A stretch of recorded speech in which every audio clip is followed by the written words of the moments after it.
No, yo pregunto, ¿cómo era? No podemos estar aparentando una cosa que no. Bueno, entonces aquí en este equipo hubo 4 equipos que tuvieron mi competencia, tanto ellos del Rómulo 1 como el equipo de acá de la iglesia, el equipo de allá de la comunidad y el equipo del colegio del pequeño.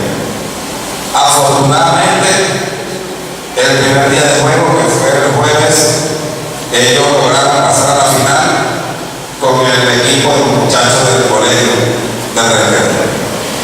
Y como no todos pueden ganar, o sea, todos ganan desde el punto de vista deportivo, de competencia, pero a nivel del logro del día, bueno, tiene que haber un ganador, lo dijo el apóstol Pablo. Todos los que van a la carrera por un premio compiten, pero uno es el que está ganando. Y por primera vez hacemos este evento deportivo y hicimos este año, bueno, como parte del plan estratégico por la paz y la vida de Jesucristo, ruta hacia la paz y la vida, incluimos en nuestro programa este evento deportivo donde hubo nuestra competencia y ellos resultaron ganadores. Esto lo entregamos en la campaña el viernes en la noche, pero como algunos de los integrantes andaban jugando para otra zona, no pudieron estar todos, entonces hoy sí lo entregamos formalmente y esto es una copa que tiene un gran nombre, como decía la pastora Sara. Los nombres tienen Córdoba Mayo, es la representación del equipo. Recibe usted en este día esta preciosa copa. Lo hemos querido hacer con mucho amor, con mucho cariño, y queremos decirle a todos los equipos que la iglesia Función de Elección siempre trabaja por ustedes y pidiendo a Dios para que ustedes sirvan al Señor y que así como ganan en ese mundo amplio del deporte, también ganen en lo espiritual para el paraíso. Y la copa que ustedes están recibiendo hoy tiene un gran nombre, es un proyecto, nuestro proyecto bandera, un proyecto que nació en el 2007 que tiene que ver con la edificación de esta casa, de llenar esto de agua, de permanentemente llevar el nombre del proyecto futuro. Yo le dije, Señor, ¿por qué? Y él me dice, porque mi iglesia siempre tendrá futuro. Ustedes siempre tendrán futuro. Los esperan cosas muy grandes, los esperan grandes logros, los esperan grandes conquistas. Que Dios se bendiga ahí, reciban la copa, que la paz de Dios esté con todos ustedes.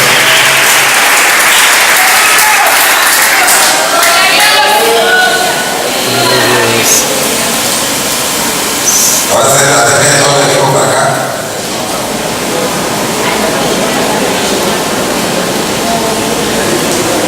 Bueno, felicitaciones.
basado en Éxodo capítulo 20,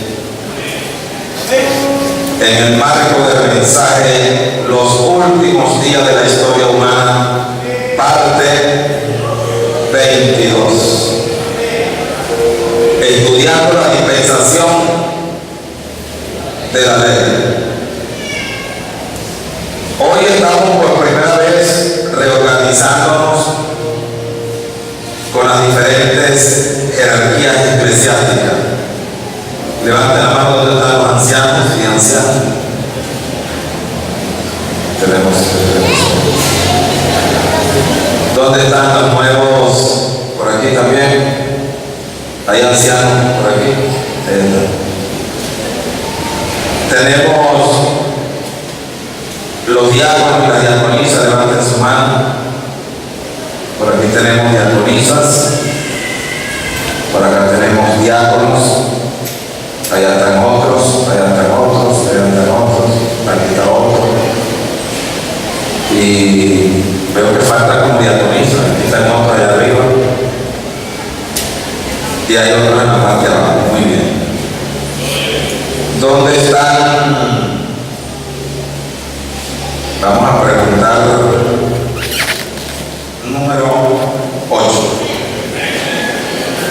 Dice la palabra de Dios en el nombre del Padre, del Hijo y del Espíritu Santo de la siguiente manera: acuérdate del día de reposo para santificar. 6 días trabajarás y harás toda tu obra, mas el 7º día es reposo para Jehová tu Dios. No hagas en él obra alguna, tú, ni tu hijo, ni tu hija, ni tu siervo, ni tu criada, ni tu bestia, ni tu extranjero que está dentro de tus puertas. Porque en 6 días hizo Jehová los cielos y la tierra, el mar y todas las cosas que en ellos hay. Y reposó en el 7º día.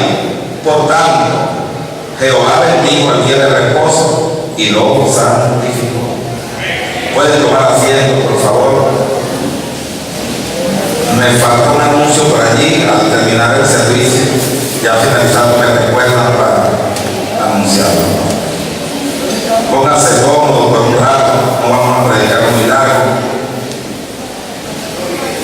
Queremos cerrar con este tema del 4º mandamiento. Y quiero iniciar con unas preguntas, por ser esto un estudio bíblico, de acuerdo a la serie de mensajes que estamos predicando. ¿En qué dispensación nos encontramos actualmente estudiando? La dispensación de la ley. Y de acuerdo al estudio previamente hecho, ¿cuál fue la primera dispensación? La de la inocencia.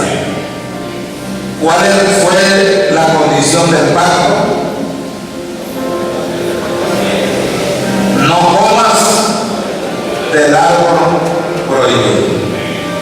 Según la dispensación, la conciencia. En la conciencia, ¿cuál fue la condición del pacto? Pórtate bien. La tercera dispensación fue la del gobierno humano. La condición del gobierno humano era que el hombre aprendiera a autogobernarse y gobernar a su semejante. La otra dispensación, que es la número 4, es la promesa.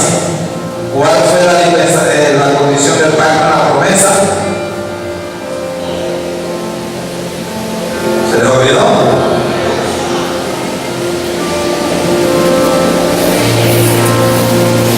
Sí, está en la obediencia, pero hay una clave aquí. Quédate en tu propia tierra, porque allí te bendeciré y te prosperaré. No te metas donde no debes, donde los enemigos. En estas 4 dispensaciones que ya han sido estudiadas en su totalidad, Las condiciones del pacto fueron completamente claras, pero hubo un fracaso no de parte de Dios, sino de parte de los hombres y las mujeres de aquella época. Cuando pasamos a la dispensación de la ley, Dios decide que la condición del pacto de la ley se iba a dividir en tres fases: en el pacto mosaico, en el pacto palestino y en el pacto davídico. La dispensación de la ley es una de las más amplias que se pueden haber conocido durando casi 2000 años, desde que se instauró hasta el Calvario con la muerte del Señor Jesús. En la dispensación de la ley se toma como bandera los 10 mandamientos. Los 10 mandamientos que hasta el día de hoy se habla de ellos en diferentes grupos religiosos. Algunos lo practican, otros no lo practican, otros lo practicaron, hoy dicen que ya no, otros lo practican a su conveniencia. Nosotros estamos tratando de estudiarlo a profundidad para ver hasta dónde estamos cumpliendo y en dónde estamos fallando para rectificar. Hemos dicho que de los 10 mandamientos que fueron entregadas en qué monte, en el monte Sinaí. ¿A quién? A Moisés. Y luego Moisés se lo lleva al pueblo. Una de las primeras cosas que Dios le dice y escribe en las tablas es que no tendremos dioses ajenos delante del Señor, que no nos postraremos delante de ninguna cosa creada ni en el cielo, ni en la tierra, ni debajo de la tierra, porque abominación es a Jehová. Y en tercer lugar dice: no tomarás el nombre de tu Dios en vano. También lo explicamos. Y ahora estamos estudiando el cuarto mandamiento, que no tiene, como todos los otros 9 mandamientos, un respaldo bíblico 100% como desde el punto de vista doctrinal. Pero sí nos habla la palabra que buscaba Dios con el cuarto mandamiento, que no surgió en el monte Sinaí, sino que ya existía desde los tiempos que Dios había creado al mundo en la creación original y que Dios había dejado un día para descansar. ¿Alguien que me pueda decir alguno de los propósitos del día de reposo? Lo explicamos el domingo. Para adorar a Dios, que existiera un día para adorar a Dios desde muy temprano. ¿Qué más? Que el hombre reposara de su trabajo para que la salud se le preservara y para que pudiera tener una mente clara y pudiera pensar en el Dios que le había dado todo y que no se dejara llevar por el afán y el estrés de la vida para concluir en una tumba o sencillamente haber perdido el tiempo que pudo haber dedicado para la adoración al Dios que le ha dado la vida, le ha dado la salud, le da alimento, le da todo, el Dios que lo libertó del pecado. Hemos dicho también que el mandamiento del día de reposo hay que, desde el punto de vista bíblico, buscarle su significado, su interpretación, desde la parte etimológica hasta en sí lo que encierra la parte espiritual. De manera que Jesucristo, en el momento que viene a esta tierra como Hijo de Dios, se enfrenta a los grandes legalistas de la época, como los fariseos y los saduceos, donde tratan de enfrentar a Cristo referente al día de reposo. Hay dos verdades que fueron utilizadas como estrategia y herramienta práctica por los fariseos y por los saduceos y por los 70 ancianos que componían el Sanedrín, que se encargaban de estudiar la ley a profundidad. Y ellos atacaron a Cristo en dos maneras.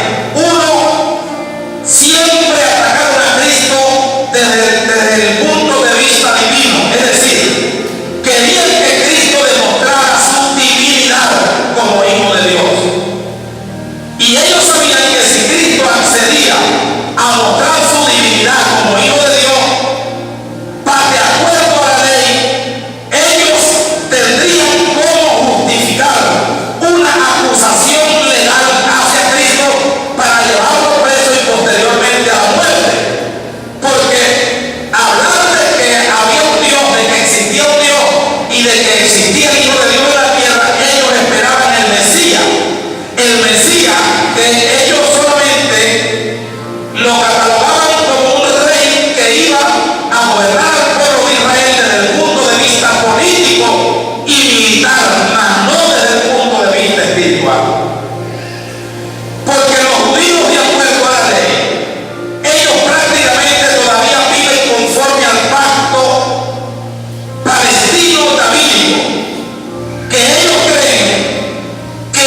Cuando Jesús llega, primero que no nace de un rey terrenal. Él viene de una descendencia, viene de la tribu de Judá, de la descendencia de Abraham y del rey David. Pero ustedes saben que humanamente Cristo no tenía padre. Él tenía un padrastro llamado José, que José pertenecía también a la genealogía santa de David y del rey Abel. Y eso es lo primero que le choca a los judíos. Este se llama rey y no viene siendo hijo de un rey. Segundo, este no nace en un palacio, nace en un establo con los burros, con las ovejas y en medio de un pesebre, en una pobreza extrema. Eso no lo podemos aceptar. Tercero, hay profecías que iba a aparecer un Mesías, pero este no es el hombre que nosotros estamos esperando. Y siempre atacaban a Cristo buscando que Cristo demostrara su parte divina. Y por eso el nombre de Jesucristo habla de un ser humano, el único que ha existido, que tiene dos naturalezas. Hoy pueden existir seres humanos que pueden tener doble nacionalidad. Pueden ser colombianos y pueden ser venezolanos. Pueden ser italianos y pueden ser venezolanos. Pueden ser americanos y pueden ser venezolanos. Pero nadie puede existir hoy que tenga la divinidad que Cristo tuvo, que tenga doble naturaleza a la misma vez. Por eso existe el nombre compuesto Jesucristo, que el nombre Jesús es el nombre del terrenal, del hombre humano, del verbo hecho carne. Pero está el nombre Cristo, que es el celestial, es el divino, es el Mesías, es el Salvador del mundo. Y por eso Cristo se le atribuyó doble naturaleza, la naturaleza divina, que no perdió como hijo de Dios, porque si bien es cierto, el día que Cristo va saliendo de ser bautizado en el Jordán, se oyó una voz en el cielo que dijo: este es mi hijo amado, en quien tengo contentamiento. De manera que Cristo no había perdido su divinidad, porque según Juan capítulo 1 dice: en el principio era el verbo era Dios y el verbo era con Dios. Te está hablando de tres épocas distintas, pero finalizando el párrafo bíblico dice: y este verbo se hizo carne y habitó entre nosotros. ¿Está hablando de quién? Está hablando de Cristo convertido en ser humano. Y Jesucristo fue un humano como cualquiera de nosotros que está aquí, con la única salvedad que nunca se dio a la tentación y al pecado, sino que se conservó en integridad delante de la presencia del Señor. Pero también tenía su naturaleza humana. Y en la naturaleza divina, Cristo dijo: el que me ha visto a mí, ha visto al Padre. ¿Lo dijo o no lo dijo? Está hablando de su divinidad. Pero desde el punto de vista humano, una vez le preguntaron: dime cuándo será tu venida. ¿Qué conoces tú? ¿Cuándo es la fecha? ¿En qué año va a suceder el arrebatamiento? ¿Qué dijo Jesús? Ni yo, ni los ángeles que están en el cielo tenemos conocimiento de las cosas que el Padre solamente Él sabe en el cielo. Está hablando del Cristo humano, el Cristo hombre, que no sabía. Desde el punto de vista humano, el Cristo humano no sabía cuándo vendría el rapto de la iglesia. Pero el Cristo divino sí sabía cuándo sucederían esas cosas. ¿Me estoy explicando? Perfecto. De acuerdo a la presencia de Cristo en la tierra, la otra situación donde los fariseos atacaban a Cristo era sobre el día de reposo. Que Cristo no respetaba el día de reposo, que Cristo sanaba en el día de reposo, que Cristo disfrutaba en el día de reposo. Y Cristo tuvo que decirle que Él era el jefe del día de reposo. Y esas dos declaraciones de Cristo sirvieron para que cuando el sumo sacerdote Caifás recibiera a Jesús y Herodes el gobernador tuvieran una excusa desde el punto de vista legal para acusar al maestro. Sin embargo, el día que lo crucifican, ¿qué le colocan de arriba? El rey de los judíos. Ahora bien, de acuerdo al mensaje del domingo, quedamos que hoy íbamos a indagar por qué la iglesia gentil, o en este caso, por qué nosotros, la iglesia evangélica, no guardamos el día sábado, sino que hacemos cultos el domingo. Ya hemos explicado un poco referente a eso. Hemos hablado de dos calendarios por el cual se rigen los hebreos y por el que nosotros nos regimos. Hemos hablado también de que nosotros no vivimos conforme a lo establecido por los reglamentos de la ley del día de reposo, porque nuestras leyes y nuestra nación no nos lo permiten. Nosotros tenemos otro tipo de ley, y si nosotros nos amotinamos, nos levantamos y decimos que tienen que darnos el sábado porque el sábado, vamos en contra de la ley, y el que viola la ley, de acuerdo a Romanos capítulo 13, está infringiendo la ley de Dios, y la Biblia nos manda que debemos estar sujetos a las leyes terrenales, ¿sí o no? Entonces, desde el punto de vista legal, estamos bien. Ahora vamos a ver desde el punto de vista espiritual si estamos bien, si estamos haciendo lo correcto. La Biblia habla de que Dios santificó el día de reposo, pero también hemos explicado lo que significa la palabra santificación. Hemos dicho que es apartado, que es seleccionado, que es exclusivo. Eso es lo único que quiere decir, pero el día de reposo no salva ni condena tampoco, porque entonces la gente que son vigilantes, los que son policías, los que tienen turnos rotativos, los que son bomberos, los que son guardias nacionales, estarían perdidos si no se congregan el domingo.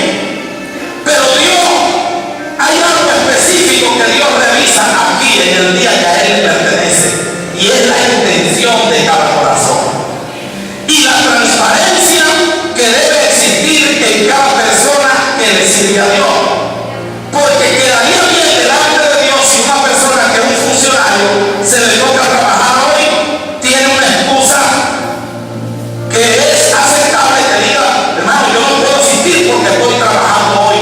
Dios entiende eso. Lo que Dios no entiende es que usted y yo, teniendo el día libre, que no trabajamos, que no estamos haciendo nada, utilicemos este día que lo dedicamos para Dios para hacer cosas a nuestra conveniencia. Ahí sí está el problema. Y como a Dios nadie le puede echar cuento, y a Dios nadie lo puede engañar, Dios no puede ser burlado, Dios paga conforme a las intenciones del corazón de cada persona.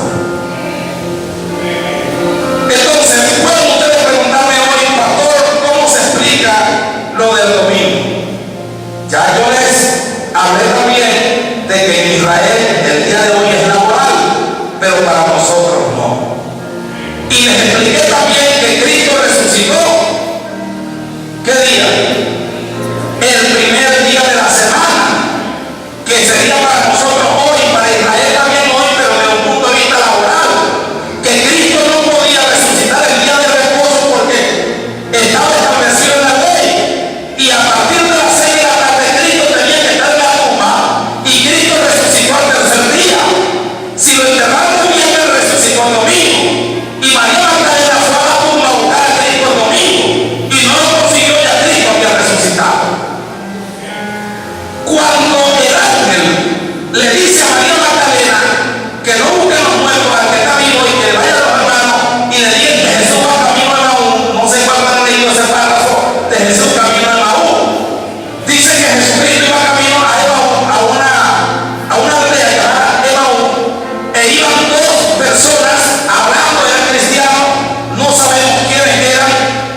decir. El ángel le había dicho a la mujer allá, va camino aún. No lo busque aquí, ni los hermanos en la iglesia que va a estar allá. Y Cristo les pasó. La gente iba para el culto. ¿Cuándo? El primer día de la semana.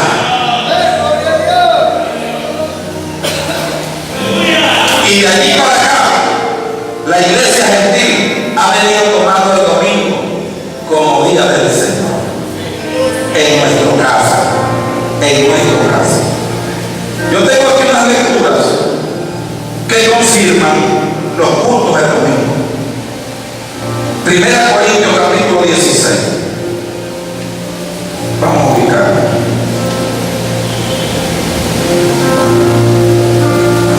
1 Corintios capítulo 16, texto 1 y texto 2. ¿Ya tienen la Biblia bien? Mira cómo dice. En cuanto a la ofrenda para los santos, haced vosotros también de la manera que ordené en la iglesia de Galacia. Vamos a ubicarlo en el espacio y en el tiempo para poder entender esta palabra. Cuando le hablo del espacio y el tiempo, la época y el territorio desde el punto de vista geográfico. Desde el punto de vista geográfico, los que han estudiado teología saben que el apóstol Pablo hizo ¿cuántos viajes misioneros? 3 viajes misioneros. Esto lo debe saber, bueno, el que ha visto epístola. Los 3 viajes misioneros del apóstol Pablo. Y en los viajes misioneros del apóstol Pablo, recuerden que el apóstol Pablo, oigan bien, no perteneció a uno de los 12 apóstoles, ¿verdad que no? ¿Por qué? Porque él nos salvó Dios después que Cristo ya estaba en el cielo. Y el apóstol Pablo, por eso es que dice en una oportunidad, yo como apóstol de Jesucristo, pero como un abortivo, yo llegué fue después, no tuve la dicha de andar con el maestro. Pero el apóstol Pablo fue llamado al ministerio con los gentiles, no con los judíos como tal. Y por eso ustedes consiguen epístola universal de Pablo a los romanos, 1 y 2 de Corintios, a los Gálatas, a los Efesios, a Timoteo, 1 y 2, a los Tesalonicenses, a los Colosenses, a Filemón, entre otras cartas paulinas. ¿Por qué se le atribuyen todas estas cartas al apóstol Pablo? Porque cuando nosotros revisamos los nombres de las cartas de acuerdo a la ubicación geográfica, se habla de epístola universal de San Pablo a los romanos. Le estaba escribiendo a los hermanos que estaban ¿dónde? En Roma. Y Roma no es hebrea, Roma es gentil. Y cuando el apóstol Pablo le escribe a los tesalonicenses, le está escribiendo a la ciudad de Tesalónica y a la ciudad de Colosas y a la ciudad de Galacia. Y aquí nos habla de quién? De Galacia. Cuando usted hasta el día de hoy, usted revisa la historia antigua, la historia media, la historia moderna y la historia contemporánea, nos vamos a conseguir con algunos nombres todavía de estas ciudades que se conservan hasta la actualidad. Y Galacia, yo no sé si ustedes han leído cuando dice que el apóstol Pablo iba a visitar las iglesias que están en España, eso está allí. Las iglesias que están en Italia, eso está en la Biblia. El viejo continente, lo que nosotros conocemos hoy como el continente europeo. Y si nosotros hablamos del continente europeo, no lo podemos asociar con el pueblo hebreo, con el pueblo judío. Estamos hablando de la iglesia gentil. Entonces el apóstol Pablo le escribe a los gentiles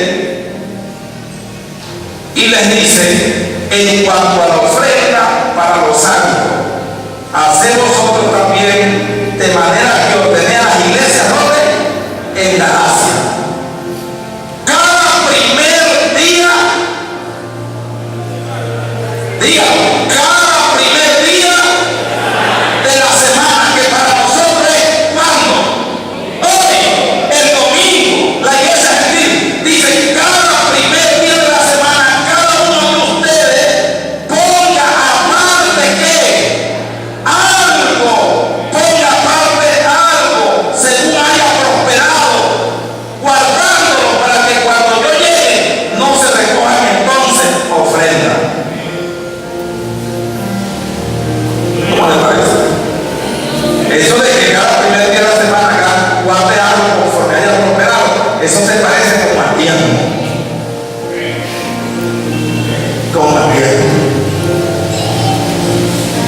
Y por eso es que la mayoría de los días se traen los domingos y cada culto, pero mayormente el domingo. Porque eso no lo inventó el pastor de Romero, tú tranquilo, que estoy leyendo. Dice que parece ser, Cristo camino en Maús el primer día de la semana, resucitó el primer día de la semana, le apareció a los discípulos y dijo, para vosotros el primer día de la semana. Y ahora Pablo dice aquí que cada primer día de la semana, cada uno de los congregantes, agarre a los apóstoles, sea la cesta de amor, sea ofrenda, sea lo que sea, de acuerdo a Dios vaya a mostrar y lo lleve al templo.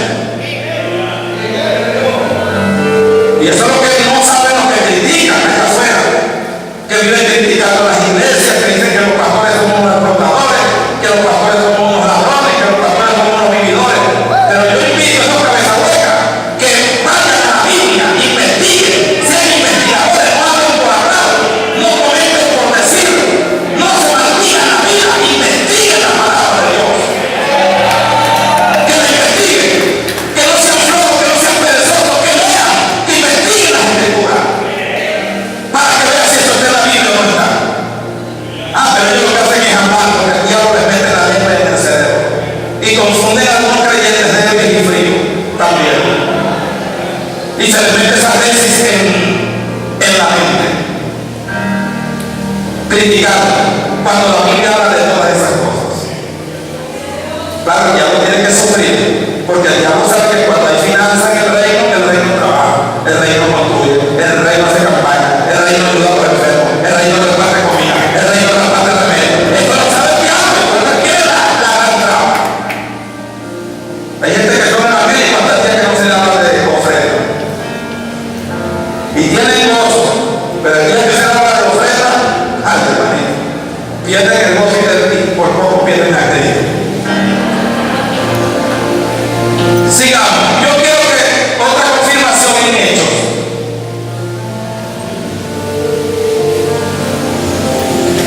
Hechos capítulo 20. Conmigo el diablo sufre porque cuando el diablo quiere venirme a mí, cuando estaba nuevo, cuando estaba después de nuevo y ahora, no, que no sé qué, que la ofrenda, yo siento gozo a la ofrenda, yo siento gozo por orar, yo siento gozo a los diezmos y me siento victorioso por nada, y le tapo la boca al diablo, le tapo la boca al enemigo. No me pongo a llorar con las manos en la cabeza que habla de la iglesia donde me congrego.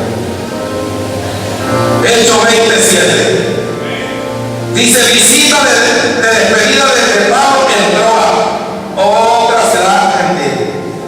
Dice: el primer día de la semana, reunidos los discípulos, ¿para qué? Para partir el pan. Usted dirá, pastor, pero ese no es un compartir, ese no es un almuerzo. No, los discípulos siempre hacían compartir. Los cultos de la iglesia primitiva lo despedían repartiendo pan, repartiendo comida, repartiendo una presa asada. Cada culto era una fiesta. Es una hora que cada quien oraba por su lado, pero los cultos en la iglesia primitiva había comida y finalizaban el culto comiendo. Dice: repartían el pan y Pablo les enseñaba, habiendo de salir al día siguiente, y alargó el discurso hasta la medianoche. ¿Cómo le parece este grupo? Pero esta noche un creyente frío ahí de esos que se duermen en los cultos, llamado Agustino. ¿Ustedes han leído eso? Había uno allá en la mezanina durmiéndose en el culto. Claro, Pablo comenzó a predicar un poco más temprano que esta hora y terminó como a las 2 de la mañana. Aquí está. Dice que después se comieron un refrigerio y siguieron. Dice: Pablo les enseñaba, hablando de salir al día siguiente, y alargó el discurso hasta la medianoche. ¿Y cómo ve uno su reloj cuando la hora se acerca? Dice: y había muchas lámparas, y de noche con lámparas, en el aposento alto donde estaban reunidos. Y un joven llamado Agustino, que estaba sentado en la ventana, sueño profundo, ahí ven que ya lo firmaron.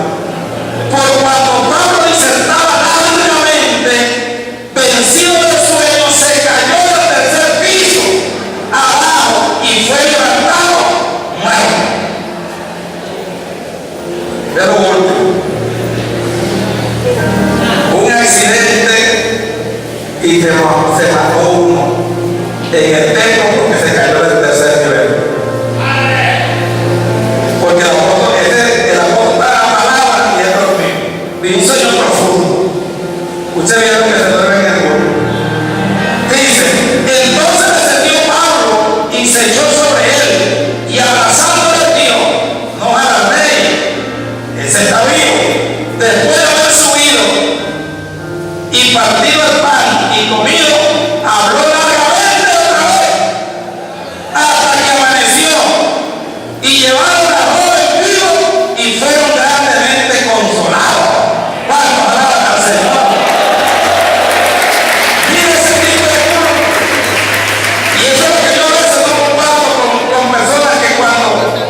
Empezaron la escuela dominical a las 8 de la mañana y terminaron a las 6 de la mañana del día siguiente.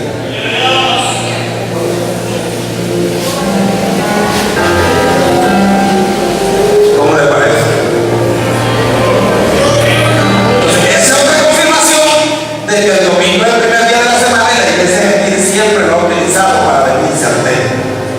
No es para pescar cajitas, no es para quedarse haciendo cachapa, no es para quedarse lavando, no es para quedarse celebrando cumpleaños. Darle primeramente a Dios lo que le pertenece y después venir a lo que tú quieras. Pero el domingo entienda lo que para el Señor. Ustedes de repente escuchan un creyente, no hermano, ¿por qué no fuiste? Me quedé lavando. Porque usted sabe que este es el único día. Porque eres un flojo o una floja. Porque no lavas de noche. Como cuando estás en la universidad convierte las noches en día haciendo trabajo. Ah, pero ese es el culto. Otro día hoy. Poniendo a Dios por bola y papá lo pone.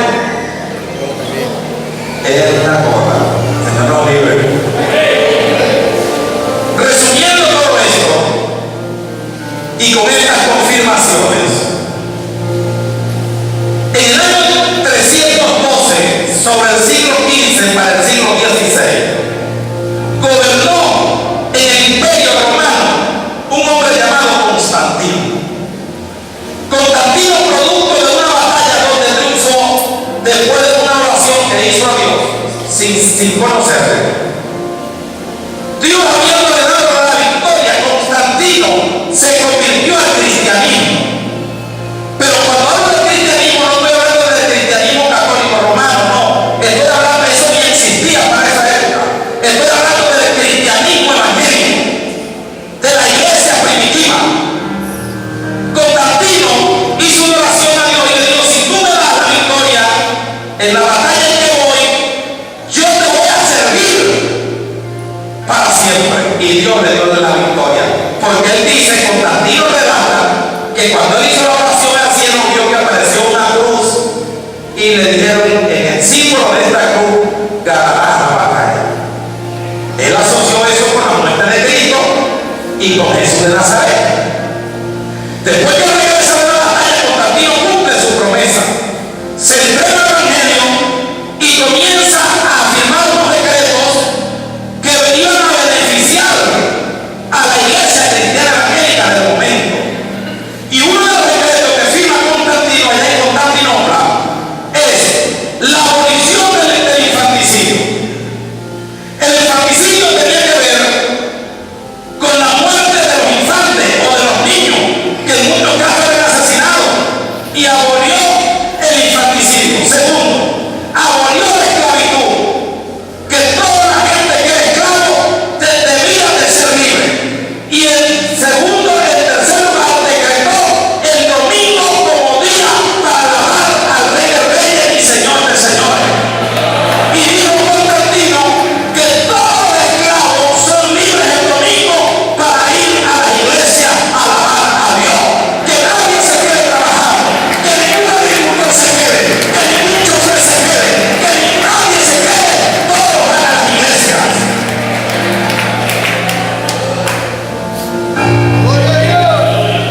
Desde que siglo. Y le dio bendiciones a mucha gente. Y le dio oportunidades para que se congregaran. Es decir, el hecho y la necesidad de congregarse no es un capricho de un pastor o un escritor. Es una idea de Dios. Yo quiero cerrar con 3 lecturas. Una que está en Colosenses, capítulo 2.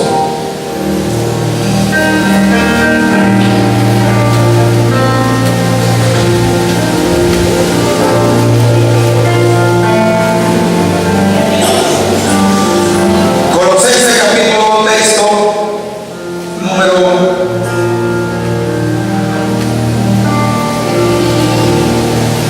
16. Pero yo quiero leer desde el 8 para que haya una mejor y mayor comprensión. Habla de la plenitud de la vida en Cristo. Dice: mirad que nadie os engañe por medio de filosofía hueca y vuestras sutilezas, según la tradición de los hombres, conforme a los rudimentos del mundo y no según Cristo. Esto hay que tener mucho cuidado con eso. Ya yo le he hablado a ustedes de eso, los rudimentos del mundo y los rudimentos de los hombres. Texto 9. Porque el que habita corporalmente toda la plenitud, porque en él habita, corporalmente toda la plenitud de la deidad. Y vosotros estáis completos en quién? En él, que es Cristo, ¿verdad? Que es la cabeza de todo principado y de toda potestad.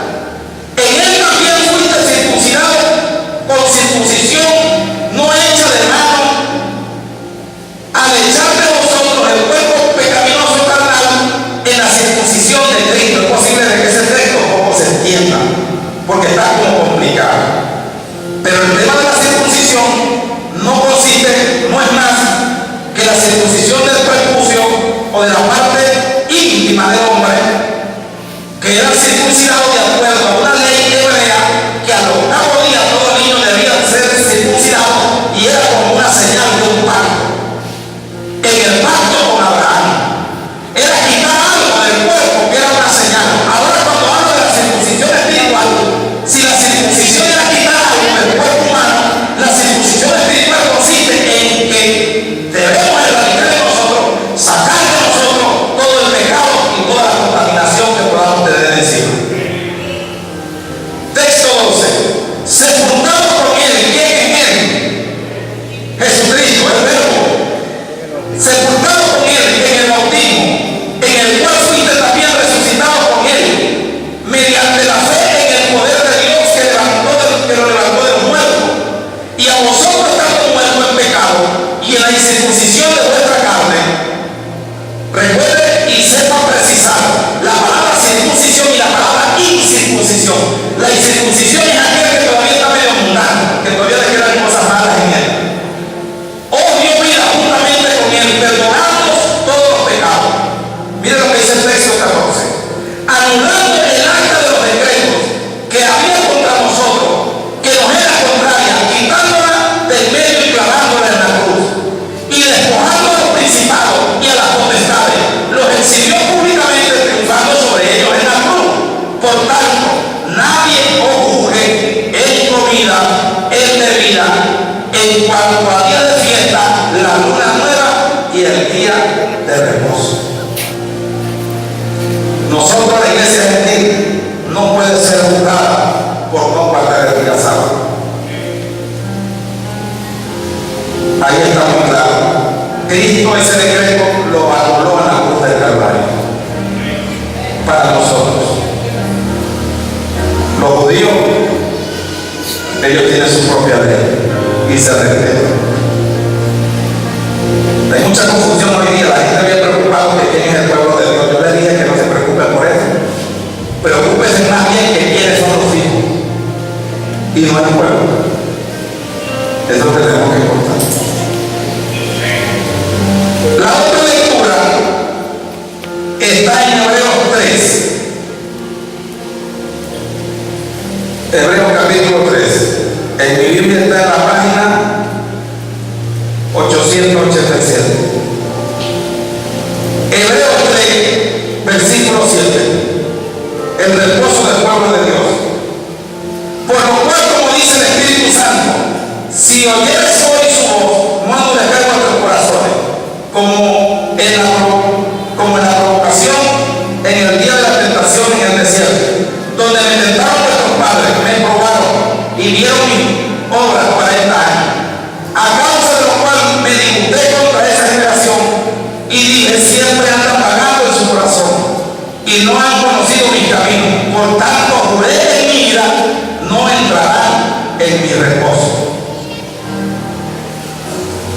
Pero para que se entienda esta parte, vamos a leer en el capítulo 4 del mismo Hebreo, textos 9 y 10.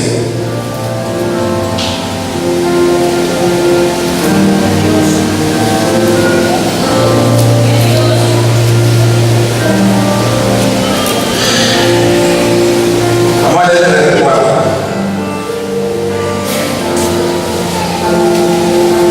O desde el 3, que está mejor.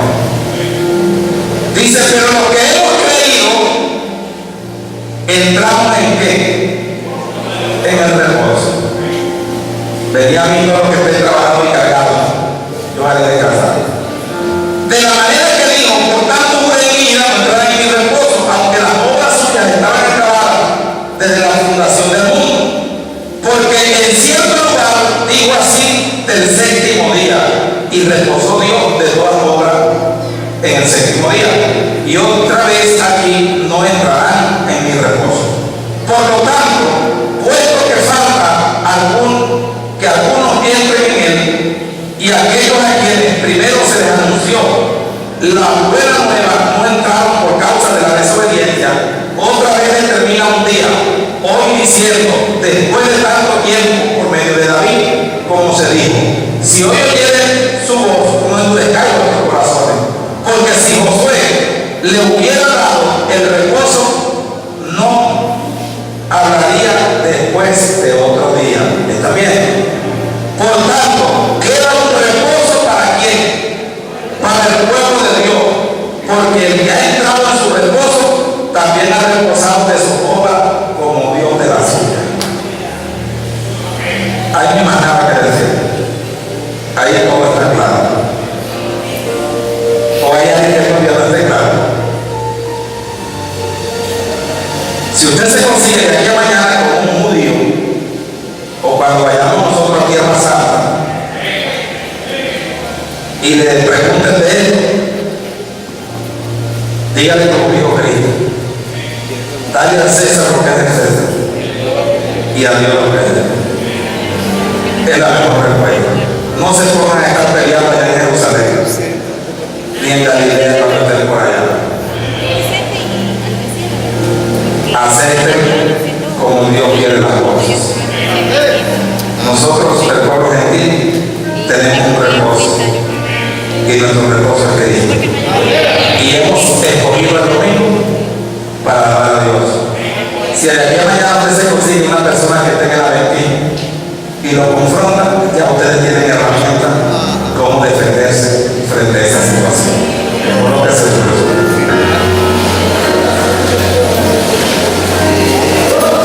Gloria a Dios. Quiero preguntar en este día si hay alguna persona que quiera recibir a Cristo